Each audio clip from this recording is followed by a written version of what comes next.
Не се знае точната бројка на луѓе со ретки болести во Македонија, но од Сдруженијето Живот со предизвици велат, важно е да се зборува, да се менуваат работите кон подобро.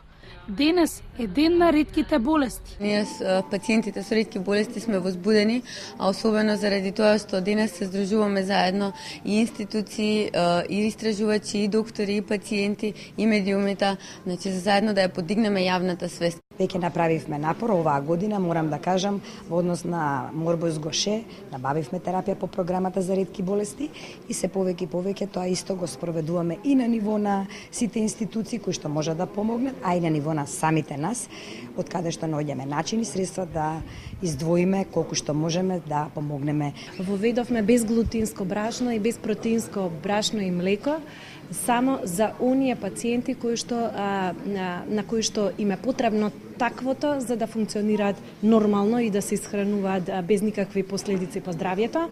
Во Америка за секоја ретка болест има посебно здружение кои успеале многу да променат. Over 6,000 rare diseases. So Во Соединетите Американски држави има над 6,000 ретки болести и сите овие ретки болести се различни, но сите овие ретки болести има посебна организација.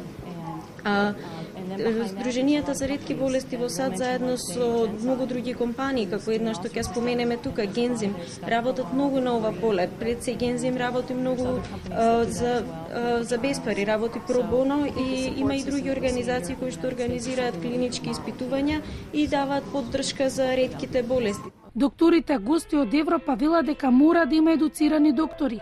Ако нема доктори, ќе нема ни болест, но тоа ќе биде многу доцна за болните.